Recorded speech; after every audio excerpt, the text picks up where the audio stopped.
Part 2 of the Brussels conference 2009. We've arrived, it's 9:30 now, so it should be starting soon. My official badge. Oh yeah, you're officially here.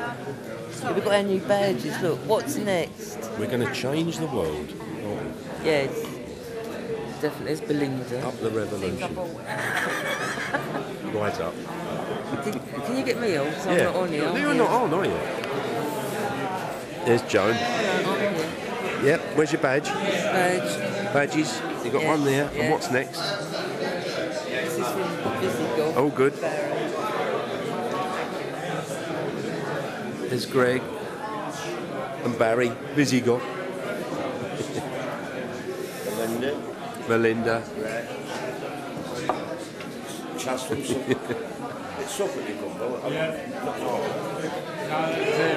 There's Chaz bringing up the rear.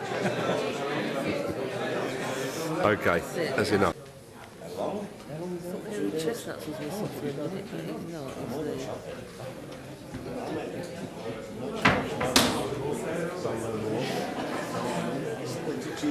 is he?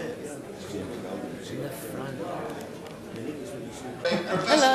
Dr. Jan Snell, when he's ready, could come and sit up next to me, please, because he's speaking this morning. Dr. Jan Snell, he's been in and out. He could take his seat up here, please. Jan Snell? He's not here.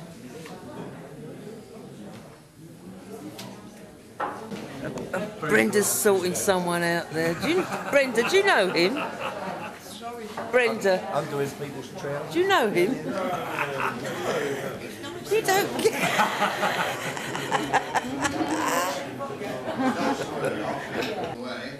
Godfrey Bloom, MP. America, all over Europe, and a sincere welcome to you. I think also that most of you paid for your own journeys here, yes. Unlike some scurrilous press that's been going on for the last week or two, that this has been funded in some way by somebody else. It hasn't. This is a grassroots movement. This is all about freedom to choose. This is all about democracy, and this is all about you. And I find it absolutely astounding that we should have been meeting in my own group assembly room in the European Parliament as a member of the Independence and Democracy Group, which United Kingdom, British United Kingdom Independent Party is part of, and we have not been allowed to hold this debate there. This debate was always about bringing in both sides to discuss these issues sensibly, which in my view has not yet been done. And this was a golden opportunity to do that very thing. But of course, the European Parliament has decided that debate is over. It's amazing how often that this place, with its thin veneer of democracy, decides that the debate is over. Well, the debate isn't over, and it proves that today. And if people think that what people on our panel here today have to say is in some way wrong or misinformed, they had every opportunity of sending somebody here with expertise to say so. Now, my political roots as an Englishman go right back to, if you will, Magna Carta in 1215, Bill of Rights, 1688. I believe in freedom of speech, I believe in democracy, and I believe that that's what you believe in too. Some of the people over there, and I talk about the Arlene McCarthys of this world and the Mary Honeyballs of this world, their political thinking seems to have started in southern Germany in 1933. That's where they're coming from. I find it absolutely disgraceful that we could not have this debate in that place. And it tells you all you need to know about that place. Oh, yeah.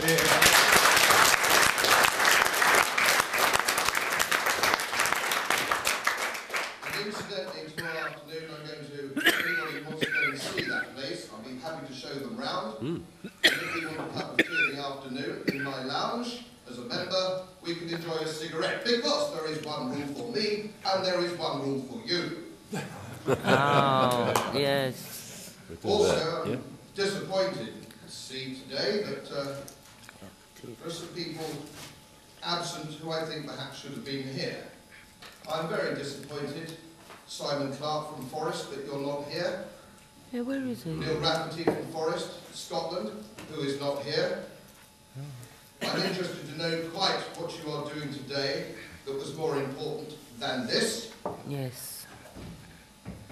If people can come from the other side of the world, I would argue that there's no reason that they couldn't have turned up on the day to lend this event their support. Yes. As I say, this was all about debate. This is nothing actually to do with smoking. Smoking, you can smoke or not, according to your own free choice. There is no question about that being the cause of this event. Unlike the European Reporter, this rather ludicrous paper, of course, who prints only what that place tells them to print, in spite of the claim for independence on the front. It is no such thing, believe me. This is about freedom to choose. That's what it's all about and what it's always been about. We are not going to make smoking compulsory. We're not going to be force-fed cigarettes. It's just a question that in an English pub, it's down to the gaffer whether you smoke or not. In a Dutch bar, it's down to the gaffer. I think it's an unbelievable infringement on human liberty that in my club, which is hundreds of years old, the East India Club in St James's, the heart of London, that I can no longer enjoy a cigar after dinner in my own club. Yeah. It is not a public place. The average politician couldn't get in there. He couldn't pass the selection procedure. Now, I think that's just appalling. I'm not the appalling one, as Mary Honeyball billed me, I think it was in The Guardian Yes, last week. she did. The really appalling Godfrey Bloom. I think some of these social health fascists who call me appalling, if they are calling me appalling, it means I know I'm getting something right. Yes. So, let's see if we can open the debate, let's see if we can get some common sense, and let's see if we can spread the word to the press. And what is the point of the press in a free world if it isn't to defend the rights of a minority, even a significant minority as we are? Yes. How is it that that place, if you're a homosexual or you are a gypsy or any number of other minority groups, that this place offers you the protection?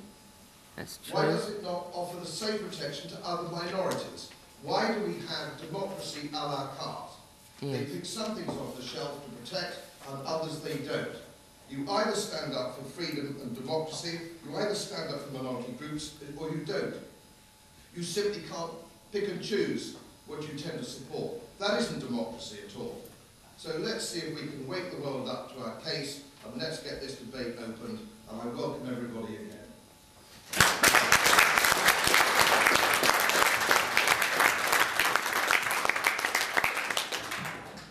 Well, thank you very much, Godfrey, for a stirring opening to this conference. What I have to say will be brief. My name, as some of you already know, is John Gray, and I'm the chairman of the International Coalition Against Prohibition. And I'm your moderator this morning. I certainly hope that this is going to be an interesting day, and tomorrow as well, and you will find the whole conference useful. I should first of all like to thank our hosts at INDEM for inviting us to participate in this conference as their guests. I should particularly like to thank Law Ferrari for all the massive amounts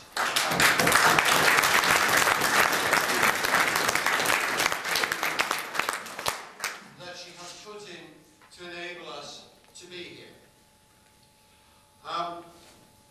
Just let me remind you of the conference format this morning. You can see it in front of you. There will be